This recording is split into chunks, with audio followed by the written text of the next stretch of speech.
Bismillahirrahmanirrahim. Assalamualaikum warahmatullahi wabarakatuh. Alhamdulillahirrahmanirrahim. Segala puji bagi Allah. Selamat pagi anak-anak. Apa kabar hari ini? Semoga anak-anak semuanya sehat walafiat. Amin ya Allah ya rabbal alamin. Baik anak-anak, sebelum kita belajar hari ini pada hari Kamis tanggal 11 Februari 2021, kita belajar lagi dengan Ibu Lilis Pendidikan Agama Islam. Baik anak-anak, sebelum kita belajar kita berdoa dulu. Bismillahirrahmanirrahim. Raditu billahi robba wa bil islami dina wa bi Muhammadin nabiyya rasulah rabbi zidni ilman warzuqni fahman. Baik anak-anak, tetap semangat untuk belajar ya. Nah, untuk hari ini kita akan membahas senangnya berakhlak terpuji. Setelah kemarin kita menyambung dari berbaik sangka ya. Nah, sekarang kita membahas tentang simpati dan toleran. Nah, tujuan pembelajaran yang harus kalian kuasai setelah belajar yaitu anak-anak dapat menyebutkan antipati dan toleran. Kemudian yang kedua dapat menyebutkan contoh simpati dan toleran. Baik anak-anak, siap-siap ya untuk belajar. Nah, ini simpati ya, seperti di halaman buku PAI halaman 79, yaitu kisah dari daun teratai dan kangkung. Anak-anak bisa baca ya. Adik-adik dan adiknya Ani tinggal bersama neneknya di suatu kampung. Adik duduk di kelas 5 dan Ani di kelas 4 SD. Nenek Ipah, nama nenek Adi dan Ani, hidup sendiri. Suaminya telah lama meninggal. Orang tua Adi dan Ani merantau ke kota besar dan tidak pernah kirim kabar. Untuk hidup sehari-hari saja nenek Ipah mencari daun teratai dan kangkung di rawa-rawa yang tak jauh dari gubuknya. Pagi-pagi sekali nenek Ipah menuju rawa-rawa dengan harapan mendapat daun teratai dan kangkung yang banyak. Dan hasil daun teratai dijual ke pasar kepada tukang ikan basah. Daun teratai yang lebar dapat dijadikan sebagai pembungkus ikan basah. Sedangkan kangkung dijual kepada tetangga atau kepada siapa saja yang ada di pasar. Sedangkan pada waktu siang hari giliran Adi dan Ani mencari daun teratai. Nah, jadi si Adi sama si Ani membantu neneknya. Nenek Ipah sangat sayang kepada kedua cucunya. Sebenarnya itu tidak tega kedua cucunya untuk mencari daun teratai dan kangkung di rawa-rawa.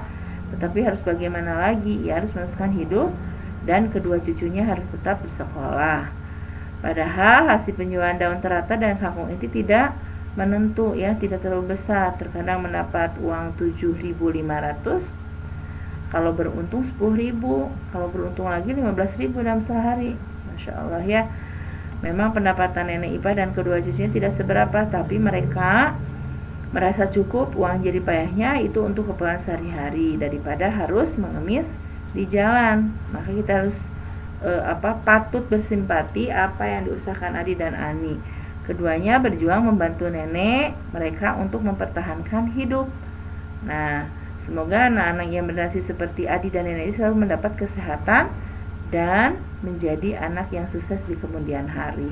Jadi apa contoh dari cerita tersebut adalah ada rasa simpati ya,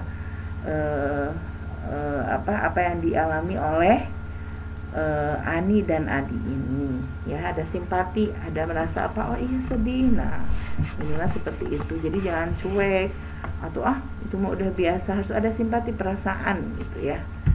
Nah, kita lihat pengertian dan contoh simpati dari cerita di atas. Simpati ini diartikan sebagai perasaan kebersamaan secara sosial hingga seseorang dapat merasakan perasaan orang lain. Jadi kalau orang lain sedih, kita jangan gembira, harus ikut sedih ya. Gimana, lihat contohnya. Yang pertama, mendengarkan curhatan hati teman hingga selesai. Misalnya aku mau curhat dong, kalau misalnya kita akan beri solusi, dengarkan dulu sampai selesai. Kemudian memposisikan kita dalam posisi orang lain. Kalau lagi susah, kita harus jangan gembira, atau lagi gembira, kita lagi gembira, menunjukkan apa maksudnya, teman kita sedih, kita menunjukkan gembira, tapi kita memposisikan diri, ada rasa simpati ya. Kemudian beri aksi nyata dengan menanyakan apa yang bisa dilakukan untuk membantu. Ada yang saya dapat bantu kalau memang itu solusi. Nah, itu ya. Jadi dalam diri kita, hati kita harus ada rasa simpati ya. Baik anak-anak, nanti dibaca lagi ya di buku PAI. Apa yang harus kalian tiru sikap kebiasaan dari sifat simpati, yaitu insya Allah kamu dapat merasakan kesedihan teman, kawan, atau lingkungan sekitar ya. Kalau sekarang lagi musim bencana, banjir, maka simpatinya dengan apa? Kalau misalnya punya uang, kita bisa menyumbangkan ya, atau mendoakan ya, paling kecil ya, insya Allah. Nah, itu selanjutnya yang kedua yaitu toleran, bersikap toleran. Lihat di cerita di bawahnya. Toleransi. Ahmad tinggal di satu dusun yang beragam suku dan agamanya. Ayah Ahmad seorang imam masjid yang cukup besar dan berpengaruh di dusun tersebut. Ahmad diberi kesempatan untuk bermain dengan teman-temannya yang berlainan jenis maksudnya berlainan suku, misalnya ini Sunda, ini Batak ya. Tidak pernah sekalipun Ahmad merasa kesulitan dalam bergaul. Bila datang bulan Ramadan, kaum muslimin dapat menaikkan ibadah puasa di siang harinya dan sholat tarawih di malam harinya dengan tenang. Nah, menjelang sholat Idul Fitri dan remaja masjid serta remaja jamaah Nasrani, Hindu dan remaja agama dan lainnya bersama-sama menjaga ketenangan, kenyamanan dan kaum muslimin beribadah sehingga pelaksanaan Idul Fitri berjalan dengan baik ya. Jadi toleran ini membiarkan teman kita yang tidak beragama sama dengan kita untuk membiarkannya, jangan melarang atau kita ikut-ikutan kepada mereka, atau mereka diajak, ayo orang ngaji, ayo orang sholat, enggak ya. Tapi misalnya oh itu mah Kristen, oh itu mah hidup, berarti nggak diajak. Jadi dalam hal agama ini tidak mengajak, tidak memaksa ya, hanya kita sebagai toleran aja, membiarkan ya. Sebaliknya ketika datang perayaan Natal, kita juga tidak harus ikut mereka ya, atau Nyepi tidak harus ikut mereka, bukan hanya perihal beribadah. Kalau dengan berbeda bahasa, suku juga kita harus ada toleran. Nah, arti toleran dan contohnya. Apa itu toleran? Itu sikap saling menghormati dan saling bekerja sama di antara kelompok-kelompok masyarakat yang berbeda, baik secara etnis, bahasa, budaya, politik maupun agama. Jadi ini saling menghormati dan membiarkan saling bekerja sama. Jadi nggak ikut-ikutan kita harus ikut ke gereja, enggak juga ya. Kalau bermain ya bermain ya. Kemudian berbedanya etnis, bahasa beda kan, Sunda, Jawa, Batak, Sulawesi beda ya. Tapi kita justru sama Allah ini disuruh saling mengenal ya. Beda budaya juga, beda agama juga ya. Contohnya, contoh toleran, menghormati pendapat orang lain walaupun pendapat itu berbeda dengan kita ya. Kita tidak membuat keributan saat belajar, tidak mengejek kawan yang berbeda suku dan agama. Nah, itu diantara contoh toleran. Baik anak-anak, sikap kebiasaan toleran ini bagaimana kita mengamalkan dalam kehidupan sehari-hari.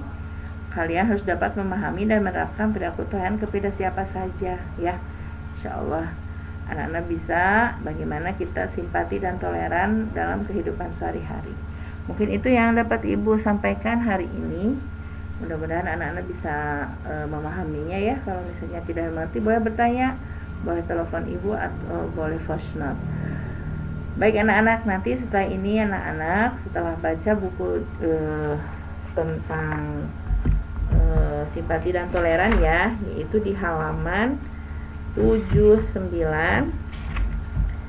sampai 82. 79 sampai 82 itu dibaca. Nah, setelah ini kalian akan penilaian simpati dan toleran. Insyaallah kita ucap alhamdulillahirabbil alamin. Tetap semangat untuk belajar BDR-nya dan rajin berdoa agar pandemi ini segera berlalu dan kita bisa beraktivitas seperti biasa, bisa sekolah, bisa bermain dengan teman-teman, bisa jajan ya. Nah, insyaallah kita tutup dengan doa kifarah majelis. Subhanakallahumma bihamdika asyhadu an la ilaha illa anta astaghfiruka wa atubu ilaik. Assalamualaikum warahmatullahi wabarakatuh.